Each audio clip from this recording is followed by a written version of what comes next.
Hello दोस्तों, आज की इस वीडियो में आप सभी का स्वागत है।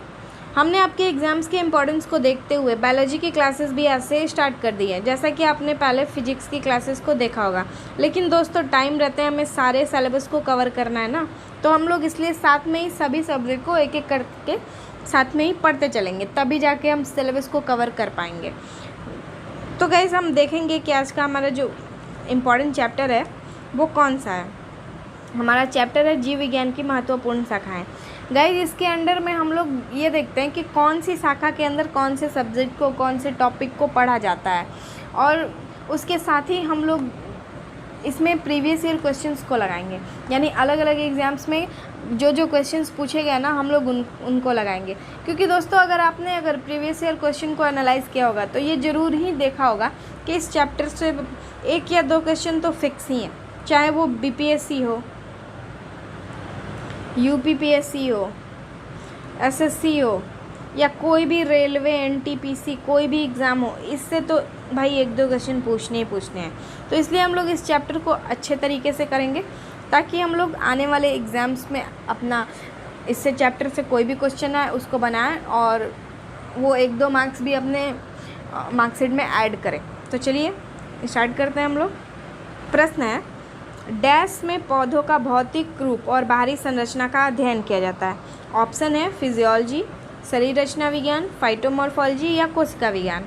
तो गाइस, जो इसका राइट आंसर है वो ऑप्शन नंबर 3 है, यानी फाइटोमॉर्फोलॉजी के अंडर में पौधों का भौतिक रूप और बाहरी संरचना को अध्ययन किया जाता है।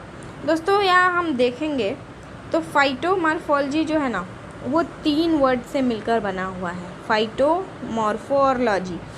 तो गाइस, जो ये फाइटो का मतलब होता है ना, वो ग्रीक में होता है फ्यूटॉन, और फ्यूटॉन का मतलब होता है ट्री। अब हम देखेंगे मॉर्फो का मतलब। हम लोग यहाँ मॉर्फो का मतलब देखेंगे तो मॉर्फो का मतलब होता है शेप, उसकी ब्यूटी, या फिर आगे देखें उस किसी भी चीज़ के आउटवर्ड अपीयरेंस को हम लोग मॉर्फो बोल सकते हैं। तो देखेंगे यहाँ लॉजी का मतलब होता है टू स्टडी। ये तो हम लोग बचपन से पढ़ते आ रहे हैं भाई कि लॉजी का मतलब क्या होता है, तो ये तो सबने पता है कि लॉजी का मतलब क्या होता है। तो यहाँ जो मीनिंग निकल के आ रही है वो ट्री के शेप का अध्ययन, यानी किसी भी पेड़ के आउटवर्ड जो अपीयरेंस है, उसका शेप है, उसका स्ट्रक्चर है, उसके ही स्टडी को हम लोग फाइटोमॉर्फोलॉजी कहते हैं। गाइज, मैं इसका मीनिंग इसलिए बता रही हूँ क्योंकि चाहे वो कितना भी बड़ा नाम क्यों ना हो, अगर हम उसको अच्छे से समझ लेते हैं ना किसी भी चीज़ को, तो वो हमारे माइंड में रहती है और हम लोग उसको एग्ज़ाम में 100% करके आते हैं। इसलिए मैं आप लोगों को इसके मीनिंग पे जोर दे रही थी। आइए हम लोग इसके साथ में बाकी के जो ऑप्शंस हैं उसको भी देखेंगे ताकि हम लोग ज़्यादा से ज़्यादा क्वेश्चंस को कवर कर पाए। क्योंकि भाई ज़रूरी नहीं है कि आपको वो यही पूछ सकता है, फिजियोलॉजी भी, शरीर रचना विज्ञान भी पूछ सकता है, कोशिका विज्ञान भी पूछ सकता है। इसलिए हम लोग इसके ऑप्शंस को भी साथ में करते हुए चलेंगे। चलिए देखेंगे ऑप्शन को। पहला जो ऑप्शन है वो है फिजियोलॉजी। तो दोस्तों जो यहाँ पे फिजियोलॉजी का मतलब होता है वो होता है शरीर में संपन्न होने वाली क्रियाओं का अध्ययन। शरीर में जितनी भी क्रियाएं संपन्न होती है ना, उसकी उन्हीं का अध्ययन फिजियोलॉजी कहलाता है। दूसरा ऑप्शन है शरीर रचना विज्ञान। तो शरीर रचना विज्ञान का अध्ययन किस सब्जेक्ट के अंदर किया जाता है, तो वो होता है एनाटॉमी। एनाटॉमी के अंडर में ही शरीर रचना विज्ञान का अध्ययन किया जाता है। यानी किसके शरीर रचना विज्ञान? पौधों के शरीर रचना, पेड़ के शरीर रचना का अध्ययन हम लोग एनाटॉमी को के अंडर में करते हैं। आगे देखेंगे तो कोशिका विज्ञान। कोशिका विज्ञान तो इजी है भाई, सबको पता है। इसको इंग्लिश में हम लोग साइटोलॉजी बोलते हैं, और इसके अंडर में कोशिका का जितना भी स्ट्रक्चर हो गया, शेप हो गया, उसका सेल का डेथ हो गया या फिर सेल डिवीज़न हो गया, इन सभी के साइंटिफिकली स्टडी को हम लोग कोशिका विज्ञान कहते हैं। चलिए अब हम देखेंगे आगे। अगला जो प्रश्न है हमारा वो है फफूंदी या कवक के अध्ययन को क्या कहते हैं। ऑप्शन है शरीर क्रिया विज्ञान, मस्तिष्क विज्ञान, कवक विज्ञान या जीव विज्ञान। गाइस, जो राइट आंसर है यहाँ पे वो है कवक विज्ञान। क्योंकि हम सभी को पता है कवक, कवक को इंग्लिश में लोग क्या बोलते हैं, फंजाई बोलते हैं ना। और यहाँ पे तो इजीली लिखा हुआ है कवक विज्ञान, तो कवक विज्ञान का अध्ययन हम लोग उसी के अंडर ना करेंगे। और ये फफूंदी को हम लोग इंग्लिश में बोलते हैं फंजाई। आइए आगे देखते हैं इसके बारे में कुछ। आप लोगों ने गाइस फंजाई देखी है क्या, फंगस जो लग जाते हैं, ये जो हमारे ब्रेड में या रोटी में कभी कभी लग जाती है ना, उसका स्ट्रक्चर एक्चुअली ऐसा ही होता है, ऐसे ही देखने को मिलता है। ये फ्रूटिंग बॉडी है, ये हाइफी है। हालांकि हम लोगों को इतना डीपली नहीं जाना है, जो मेरे एग्ज़ाम के लिए इंपॉर्टेंट है वही पढ़ेंगे। जो हम लोग मशरूम घर पे खाते हैं ना दोस्तों, वो भी फंजाई के अंडर में ही क्लासीफाई है। हम लोग जब क्लासिफिकेशन वाला चैप्टर करेंगे ना, तो ये सारे चीज़ों को एकदम अच्छे से करेंगे। तो चलिए हम देखते हैं बाकी ऑप्शंस को। हमारा बाकी ऑप्शन जो है वो है फिजियोलॉजी, हमने देख ही लिया है। जीव विज्ञान आपको पता ही है, और बच गया मस्तिष्क विज्ञान। तो गाइज़ जो इसका मस्तिष्क विज्ञान है, उसका मतलब होता है जो भी मस्तिष्क की क्रियाकलाप हैं उसके अध्ययन को हम लोग मस्तिष्क विज्ञान कहते हैं। और दोस्तों जो इसको इंग्लिश में हम लोग फ्रेनोलॉजी कहते हैं। मैं इंग्लिश नेम इसलिए जल्दी बता रही हूँ क्योंकि कभी कभी एग्ज़ाम में ना हिंदी नाम ना पूछ के अंग्रेजी ही पूछ लेता है। तो क्या बोलते हैं, फ्रेनोलॉजी। आप लोग एकदम अच्छे से इसको याद कर लो कि फ्रेनोलॉजी को मस्तिष्क विज्ञान बोलते हैं। चलो अब हम देखेंगे अपने अगले प्रश्न को। अगला तो बहुत ही इंटरेस्टिंग है गाइस, देखेंगे पक्षियों द्वारा परागण पॉलिनेशन को क्या कहा जाता है। तो पक्षियों के द्वारा परागण पॉलिनेशन को क्या कहा जाता है भाई, आप लोगों ने अगर क्वेश्चन बैंक को देखा होगा तो देखा ही होगा कि पॉलिनेशन चैप्टर हमारे लिए कितना इम्पोर्टेंट है, हमेशा पूछते रहते हैं सवाल वहाँ से। देखेंगे ऑप्शन है ऑटोमैमी, नहीं ये ऑटोमैमी नहीं है, ये ऑटोगैमी है, ये एरर है थोड़ा। दूसरा है ऑर्निथोफिली, एनिमोफिली या एंटमोफिली। गाइस जो इसका राइट आंसर है वो ऑप्शन नंबर 2 है, यानी ऑर्निथोफिली के द्वारा ही पक्षियों के जो परागण किए जाते हैं वो हम लोग करते हैं। आइए हम देखते हैं ऑर्निथोफिली के बारे में और कुछ। हम लोग देखेंगे कि ऑर्निथोफिली आखिर होता है किन किन फूलों में है। तो गाइस जिन फूलों में होता है ना, उनका सेप थोड़ा ट्यूबुलर होता है, यानी कि कीप आकार का, आप देख रहे हो। और फिर उसके बाद इनका जो कलर होता है ना, वो बहुत ही ब्राइट होते हैं, यानी चटक कलर के होते हैं।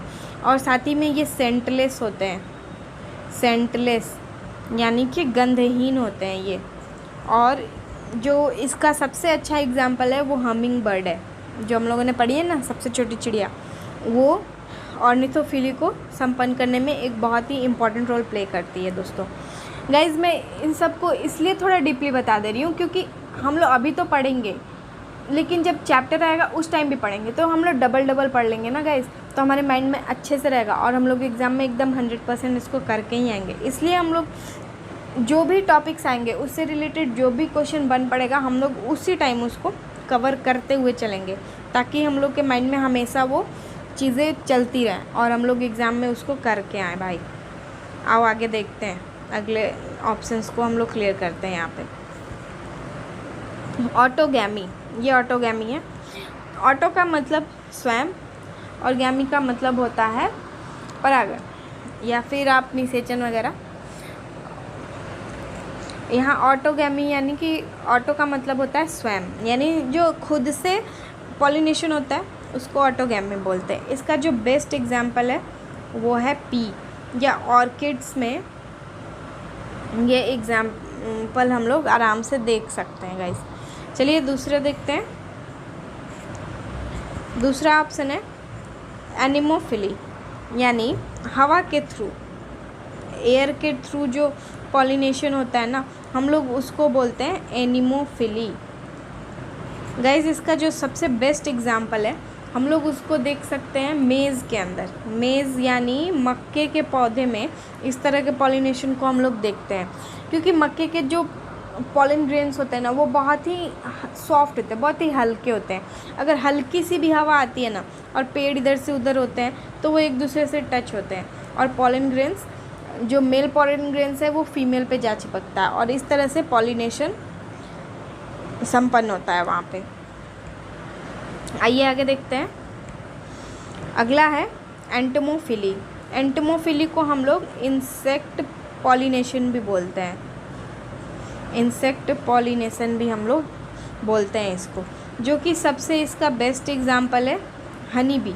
हम लोग हनी बी को देखते हैं ना, हनी बी जब जाती है ना फूलों का रस चूसने के लिए, तो जिस फूल से वो जूस निकालती है वहाँ पे बैठेगी तो उसके हाथ पैर में, पंख में सारे पॉलन ग्रेन्स जो होते हैं ना वो चिपक जाते हैं। पॉलन ग्रेन्स क्या होते हैं, चिपक जाते हैं, और फिर वो दूसरे पौधे पे वो ट्रांसफ़र कर देती है, जिससे क्या होता है यहाँ पे इंसेक्ट पॉलिनेशन होता है। और इसका जो बेस्ट एग्जांपल है हम लोग देख सकते हैं मदार के पौधे में। मदार गाइज, आप लोगों ने गांव में अकवन सुना है ना, वही मदार होता है जो कि शिव जी को चढ़ाते हो आप लोग, उसी को हम लोग बोलते हैं मदार, और वो एंटीमोफिली उसमें होता है। चलिए अब आगे देखेंगे गाइज। ये देख लेंगे हम लोग यहाँ पे कि किस तरह से एंटीमोफिली और ऑर्निथोफिली में डिफरेंस है। ये ट्यूबुलर पौधे हैं और ये ऐसे पौधे बी के द्वारा किया जाता है। चलिए आगे बढ़ेंगे। आगे देखेंगे जंतु विज्ञान जूलॉजी अध्ययन करता है केवल जीवित जानवरों का, केवल जीवित वनस्पति का, जीवित व मृत जानवरों दोनों का, जीवित व मृत वनस्पति दोनों का। तो गाइस जो इसका आंसर है ना वो होगा ऑप्शन नंबर सी, यानी जीवित और मृत दोनों जानवरों का जो अध्ययन करता है वो कहलाता है जंतु विज्ञान। जंतु विज्ञान एक जीव विज्ञान की शाखा है।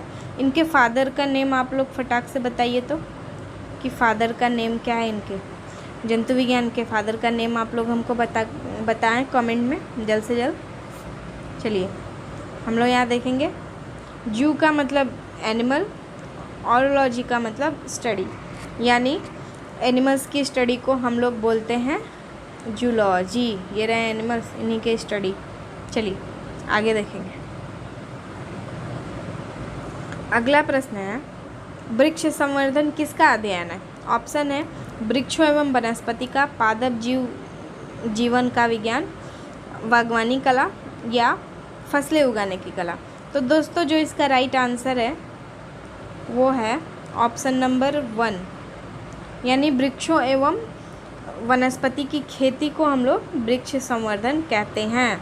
और इसको हम लोग आगे देखेंगे इंग्लिश में बोलते हैं आर्बोरिकल्चर।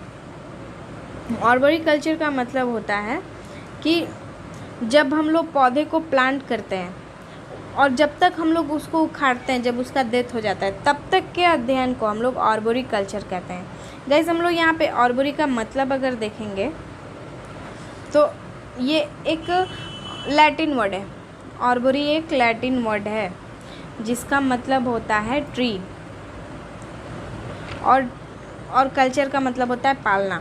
किसी भी पौधे को स्टार्टिंग से लेके वो वृक्ष हो जाता है, उसका डेथ होता है, तब तक का जो टाइम पीरियड होता है ना उसको आर्बोरिकल्चर, यानी इसके अंडर में हम लोग स्टडी उसकी करते हैं।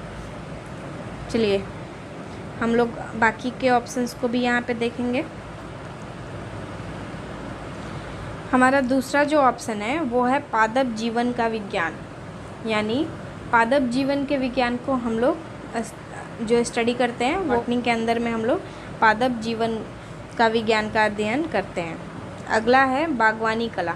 बागवानी कला को हॉर्टिकल्चर बोलते हैं। ये भी गाइस बहुत पूछता है एग्ज़ाम में, आप लोग याद करके रख लो। हॉर्टिकल्चर, बागवानी कला को हॉर्टिकल्चर कहते हैं। अगला है फसल उगाने की कला। फसल उगाने की कला जो होती है वो एग्रोनॉमी कहलाती है गाइस। चलिए हम आगे देखेंगे। ये तो क्वेश्चन बहुत ही अच्छा है भाई, एक बारी में हम लोग 2-3 चीज़ें पढ़ लेंगे, 4 चीज़ें पढ़ लेंगे। चलो मिलान करने वाला ऑप्शन है पक्षी यहाँ पे दिया हुआ है, वंशागति दिया हुआ है, पर्यावरण दिया हुआ है, जीवाश्म दिया हुआ है। इससे रिलेटेड जो सामने वाला मिलता है ना हम लोग उसको मिलाएंगे। तो गाइस हमने अभी अभी पढ़ा कि पक्षियों के थ्रू जो पॉलिनेशन होता है उसको क्या बोलते हैं, ऑर्निथोलॉजी। एक हो गया हमारा।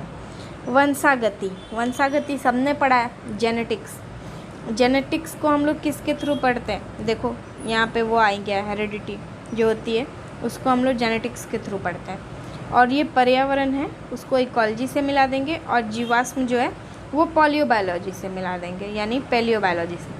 पैलियोबायोलॉजी के अंडर में हम लोग जीवाश्म का अध्ययन करते हैं। तो गाइज़ हमारा यहाँ पे जो राइट आंसर है वो हो जाएगा option number B. Option number B is the right answer. आएंगे हम आगे देखेंगे अगले प्रश्न को। अगला प्रश्न है, फूलों के अध्ययन को क्या कहते हैं? ऑप्शन है फ्रेनोलॉजी, एंथ्रोलॉजी, एग्रोस्टोलॉजी या पैलिनोलॉजी। गाइस जो इसका राइट आंसर है वो है ऑप्शन नंबर बी, यानी एंथोलॉजी के अंडर में ही हम लोग फूलों के अध्ययन को करते हैं। आइए हम देखेंगे यहाँ पे। तो फ्रेनोलॉजी के अंडर में हम लोग पढ़ते हैं मस्तिष्क के विभिन्न भागों का अध्ययन। और सी नंबर में है एग्रेस्टोलॉजी। एग्रेस्टोलॉजी के अंडर पढ़ते हैं घास के संरक्षण का अध्ययन। फिर उसके बाद डी नंबर ऑप्शन है पैलिनोलॉजी। पॉलिनोलॉजी के अंदर में हम लोग क्या पढ़ते हैं? पैलिनो से क्या आ रहा है? पॉलिन वर्ड आ रहा है। पैलिनो से पॉलिन वर्ड आ रहा है, तो ये परागण होता है ना, तो ये परागकणों के अध्ययन को पैलिनोलॉजी कहते हैं। चलिए अब हम लोग आगे बढ़ेंगे। अगला प्रश्न है, कीटों के वैज्ञानिक अध्ययन को क्या कहते हैं? तो गाइज ऑप्शन है इक्थियोलॉजी, एंटमोलॉजी, पैरासिटोलॉजी या मैल्कोलॉजी। तो गाइज जो इसका राइट आंसर है वो होगा ऑप्शन नंबर बी, यानी एंटमोलॉजी के अंडर में हम लोग कीटों के वैज्ञानिक अध्ययन को करते हैं। आएंगे देखते हैं आगे। देखो ढेर सारे कीट हैं, इसमें बाकी के जो ऑप्शन हैं हम लोग उसको क्लियर करेंगे जल्दी से। पहला है इक्थियोलॉजी। इक्थियोलॉजी के अंडर में हम लोग मछलियों का अध्ययन करते हैं। फिर यहाँ पे है पैरासिटोलॉजी। गाइज पैरासिटोलॉजी मतलब पैरासाइट्स। पैरासाइट्स का मतलब क्या होता है? परजीवी। ये परजीवी क्या होती है? जो परजीवी होती है ना वो दूसरे जीव पर रहते हैं और अपनी फूड को भी उनसे ही लेते हैं। जैसे कि सबसे बेस्ट एग्जांपल है इसका लीस। लीस का मतलब समझ रहे हो आप? जो जू होती है ना, जो लड़कियों के बालों में पड़ जाती हैं, बचपन में बहुत लड़कियों के बालों में पड़ जाती हैं और कभी कभी लड़कों के बालों में भी आ जाती है। Girls don't mind. तो यहाँ पे जो लीस है ना वो पैरासाइट्स का बहुत ही अच्छा एग्जाम्पल है। गाइस ये हम लोगों के अंदर में बहुत सारी बीमारियों को भी करते हैं। तो अगर मलेरिया देखेंगे हम लोग ना, जो मलेरिया है वो पैरासाइट से ही होता है। और दूसरा हम लोग देखेंगे स्लीपिंग सिकनेस जी भी है पैरासाइट्स के वजह से ही होता है हमारे अंदर। तो गाइस हम लोग ऐसे साथ में सभी चीज़ों को पढ़ते रहेंगे ना तो हम लोग कभी कोई चीज़ भूलेंगे नहीं, इसलिए हम लोग सब कुछ पढ़ते चलेंगे साथ में। जो जो ऑप्शन से हम लोग को जो चीज़ें याद होती है ना हम उसको करते हुए चलेंगे। और पैरासाइट्स का एक अच्छा एग्जाम्पल है मच्छर, वो भी इसका अच्छा एक एग्जाम्पल है। चलिए दूसरा देखेंगे मैल्कोलॉजी। अब मैल्कोलॉजी के अंडर में हम लोग क्या पढ़ते हैं? किसी भी मोलस्कास के जो सेल होते हैं ना, मोलस्का का मतलब क्या होता है? मोलस्का जैसे कि हम लोग देखते हैं ना पाइला बोले तो एक तरह से जो मोलस्कास जिसका सेल कैल्शियम का बना होता है, मोलस्का होता है, उसको हम लोग मोलस्का। जब हम लोग क्लासिफिकेशन पढ़ेंगे ना तो ये वाला मोलस्कास के स्टडी को भी हम लोग थोड़ा बहुत देखेंगे। तो गाइस जो मोलस्का के सेल के स्टडी का अध्ययन ही मैल्कोलॉजी कहलाता है। इसका सेल किस चीज़ से बना होता है? कभी एग्जाम में पूछता है कि मोलस्का के सेल किस से बने होते हैं? तो गाइस ये कैल्शियम से बने होते हैं। कैल्शियम से बने होते हैं इसके सेल मैल्कोलॉजी के, सॉरी मोलस्कास के। आइए आगे देखेंगे अपने अगले प्रश्न को। दोस्तों अगला प्रश्न है, निम्नांकित विषयों में से कौन सा विषय जनसंख्या एवं मानव जाति के महत्वपूर्ण आंकड़ों का अध्ययन करता है? ऑप्शन है पारिस्थितिक विज्ञान, अनुवांशिकी, जननांकी और वायरस विज्ञान। तो गाइस जो इसका राइट आंसर है वो है ऑप्शन नंबर सी, यानी जननांकिकी के अंदर में जनसंख्या एवं मानव जाति के जितने भी इम्पॉर्टेंट डेटाज होते हैं उनको हम लोग कवर करते हैं। आए। अब हम देखें कुछ और भी इसके बारे में, जिसको हम लोग इंग्लिश में क्या बोलते हैं, डेमोग्राफी बोलते हैं गाइस। हम लोग इसको डेमोग्राफी इंग्लिश में बोलते हैं।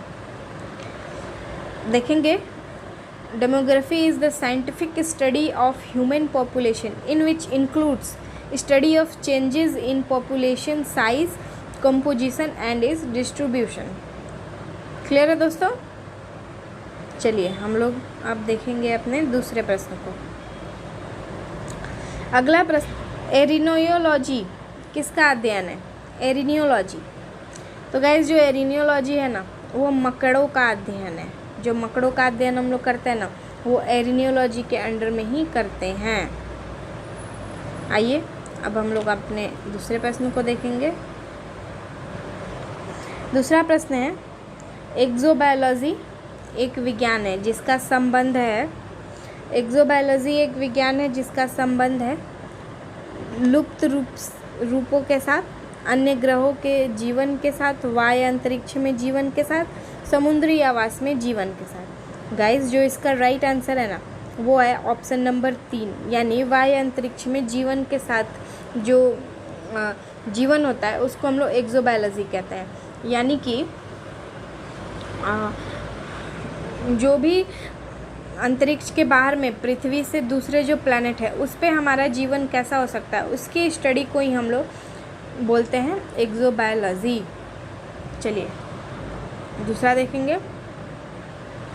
एक्सोबायोलॉजी का यहाँ पे डिफिनीसन दिया हुआ है। तो ये एक्सोबायोलॉजी स्टडी हाउ लाइफ में have originated here on earth and where it's may also exist in the universe। Okay, चले अब हम लोग दूसरे प्रश्न को देखेंगे। अगला प्रश्न है, ओडोंटोलॉजी विज्ञान की एक शाखा है, उसका संबंध किससे है, किसके अध्ययन से? ऑप्शन है अस्थि, काल प्रभावन, दंत या व्यक्तिवृत्त। तो गाइस जो इसका आंसर है ना, वो है ऑप्शन नंबर 3, यानी दंत, यानी दांत का जो हम लोग स्टडी करते हैं ना, वो ओडोंटोलॉजी साइंस के अंदर ही करते हैं। और वो भी कैसे दांत, जो जीवाश्म वाले होते हैं ना, उसका, समझे आप, उसके अध्ययन को हम लोग बोलते हैं। देखो, the characteristics of teeth after death, यानी ओडोंटोलॉजी के अंडर में डेथ के बाद जो टीथ होता है ना, उसका अध्ययन किया जाता है। इसके ऑप्शंस को हम लोग साथ ही में देख लेंगे गाइस। अस्थि, देखो मैंने कहा था ना आपसे कि ज़रूरी नहीं है कि वो दंत वाला ही आपसे पूछे, वो अस्थि भी पूछ देगा, तो इसलिए आप लोग उसको भी पढ़ के चलोगे, ठीक है। यहाँ पे जो अस्थि का अध्ययन होता है ना, वो आगे में देखने को भी मिलेगा, वो क्वेश्चन आपको बीपीएससी और यूपीपीएससी भी पूछा हुआ है इसको। तो जो अस्थि का अध्ययन होता है ना, हम लोग उसको ऑस्टियोलॉजी के अंदर में करते हैं, ठीक है। चलते हैं हम आगे। अगला प्रश्न है, कीट संवर्धन क्या है? कीटों की वृद्धि करने का विज्ञान, जंतुओं के अध्ययन करने का विज्ञान, मछलियों के अध्ययन करने का अध्ययन, या कीटों को मारने का विज्ञान? तो गाइज जो इसका राइट आंसर है वो है ऑप्शन नंबर ए, यानी कीटों की वृद्धि करने के विज्ञान को कीट संवर्धन कहते हैं। कई सारे कीट हमारे जीवन में बहुत ही यूज़फुल होते हैं। For example we can see है केचुआ। केचुआ जो क्या बोलते हैं, फार्मर्स के फ्रेंड होते हैं। इनके द्वारा जो वर्मी कंपोस्ट बनाया जाता है ना, वो बहुत ही ज़्यादा न्यूट्रिएंट होता है, वो टोटली न्यूट्रिएंट होता है, जो कि पौधों को ग्रो करने में बहुत हेल्प करता है। तो कीट संवर्धन का एक अच्छा एग्जाम्पल है ये। चलिए आगे बढ़ेंगे। देखिए आ गया ना हड्डियों की पढ़ाई। कमेंट में मेरे को बताओ आप लोग कि हड्डियों की पढ़ाई किस विज्ञान के थ्रू की जाती है। अभी अभी हमने डिस्कस किया ना, तो बताओ। चलो लिख दिया आपने, अब मैं बताती हूँ। ऑप्शन है जियोलॉजी, सेरोलॉजी, ओरोलॉजी या ऑस्टियोलॉजी। देखो ये किसका प्रश्न है? ई वाला ऑप्शन देख के तो आपको पता ही चल गया होगा कि ये बीपीएससी का ही क्वेश्चन है। तो गाइज़ ये आप लोग क्वेश्चन बैंक उठाना, देखना, ये 2019 का क्वेश्चन है, यानी 65th बीपीएससी इसको किया हुआ है। इसलिए हम लोग साथ में सब चीज़ों को पढ़ते हैं ना गाइज़, तो हर एक डायमेंशन से हम पढ़ लेते हैं। तो इसका राइट आंसर क्या होगा? ऑस्टियोलॉजी। अब हम इसको और देखते हैं और कहाँ कहाँ पूछा है इसको भाई, देख लो आप ही, ये यूपीपीएससी में भी पूछ रखा है। अस्थियों के अध्ययन को हम लोग क्या बोलते हैं? तो अस्थियों के अध्ययन को हम लोग बोलते हैं ऑस्टियोलॉजी। आप लोग इजीली याद कर सकते हो, अस्थि अस्थि मिल रहा है ना, तो ये इजीली याद भी हो जाएगा। हम लोग देखेंगे आगे। ये ऑस्टी जो होता है ना, ऑस्टेन से बना है, जिसका मतलब बोन होता है। ये ग्रीक लैंग्वेज है। और लॉगस का मतलब होता है science. The branch of anatomy that deals with structure and function with bones. देख रहे हो, इस तरह बोन के स्टडी को हम लोग कहते हैं, क्या कहते हैं? ऑस्टियोलॉजी। हम लोग बाकी के ऑप्शंस को भी देख लेंगे भाई, आ जा रहे हैं एग्जाम्स में। तो ओरोलॉजी का मतलब होता है, एकदम सेम क्वेश्चन है गाइस। ओरोलॉजी का मतलब होता है पर्वतों का अध्ययन। पर्वतों के अध्ययन को हम लोग ओरोलॉजी कहते हैं। और सेरोलॉजी का अध्ययन क्या होता है गाइस? जो हमारा ब्लड सीरम होता है ना, उसके अध्ययन को हम लोग सेरोलॉजी बोलते हैं। आगे देखेंगे जियोलॉजी। जियोलॉजी हालांकि हम लोगों को आगे भी मिलेगा।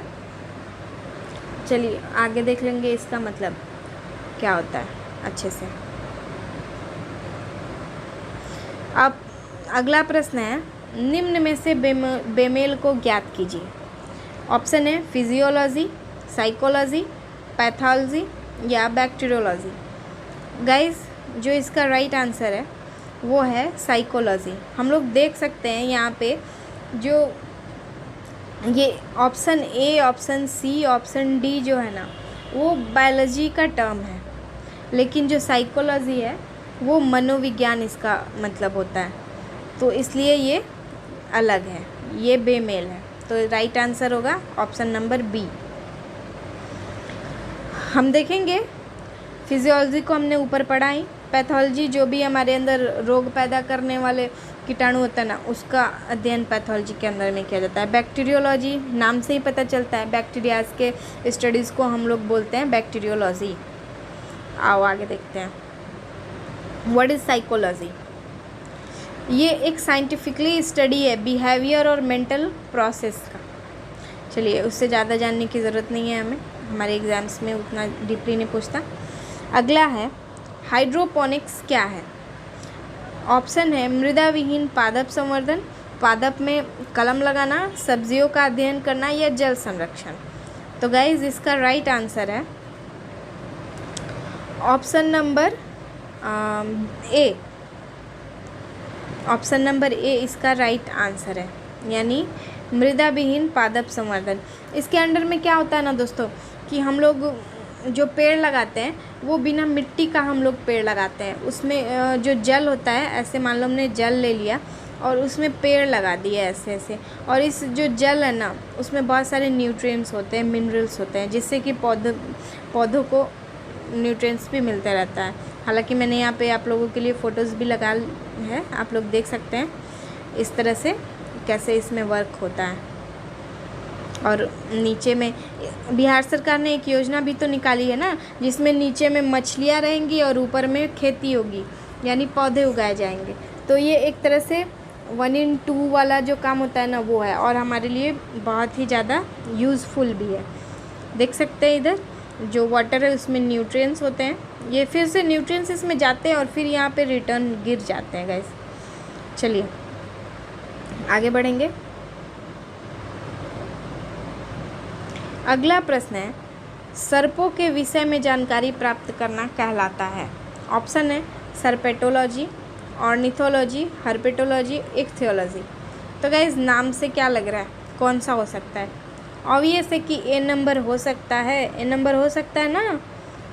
सर्पेटोलॉजी के अंडर में ही सर्पों का अध्ययन किया जाता है। आइए हम देखते हैं आगे।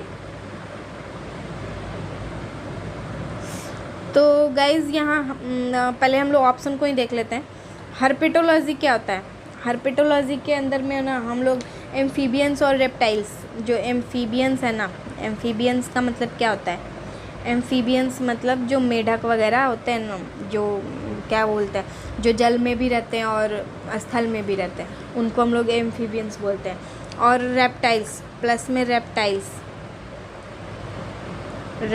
जो होते हैं ना, दोनों के अध्ययन को हम लोग बोलते हैं हर्पेटोलॉजी। याद कर लो दोस्तों, कहीं से भी क्वेश्चन आ सकते हैं। और इक्थियोलॉजी का मतलब मछलियों का अध्ययन, मछलियों के अध्ययन को हम लोग इक्थियोलॉजी बोलते हैं। आइए आगे देखेंगे। ये देखिए सर्पेटोलॉजी है, इसको ऑर्फिलॉजी भी बोलते हैं। ये हमारे कोबरा जी हैं। चलिए आगे बढ़ेंगे। ये वाले क्वेश्चंस बहुत सही होते हैं भाई, एक बार में हम लोग 4 चीज़ें पढ़ लेते हैं। चलो मिलाते हैं कौन सा सही है क्या है। एक्वा कल्चर पहला है, दूसरा है फ्लोरीकल्चर, तीसरा है सेरीकल्चर, चौथा है विल्ट कल्चर। तो गाइज़ एक्वा कल्चर से आपको क्या लग रहा है? एक्वा का मतलब क्या होता है? एक्वा, प्योर और क्या क्या सब आते रहते हैं ना हम लोगों के घर पे आरओ, उसका नाम एक्वा से ऐसे करके। तो एक्वा क्या डिनोट कर रहा है? वाटर को डिनोट कर रहा है। तो हम लोग इससे एक बार इससे मिला सकते हैं थोड़ा सा माइंड लगा के। एक्वा कल्चर मत्स्य से हम लोग कर देते हैं। और फ्लोरीकल्चर से हम लोग को क्या लग रहा है? फ्लोरी का मतलब फ्लावर ना, तो ये हम लोग को लग रहा है ना कि ये पुष्प हो सकता है, तो हम लोग इससे मिला देंगे।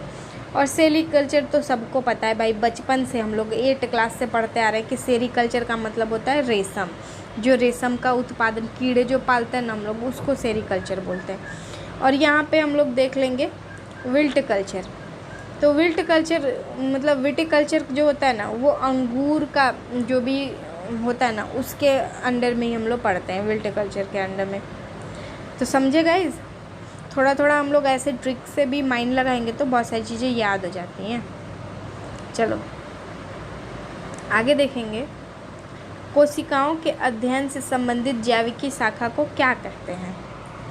तो गाइस कोशिकाओं से संबंधित जो जैविकी शाखा है उसको हम लोग बोलते हैं साइटोलॉजी। जैसा कि हमने ऊपर भी पढ़ा, जितने भी जो सेल्स होते हैं उनके स्ट्रक्चर्स, मार्फोलॉजी और जो भी उनका सेल डिवीज़न वगैरह जितने भी चीज़ें आती हैं ना, वो साइटोलॉजी के अंडर में ही आती हैं।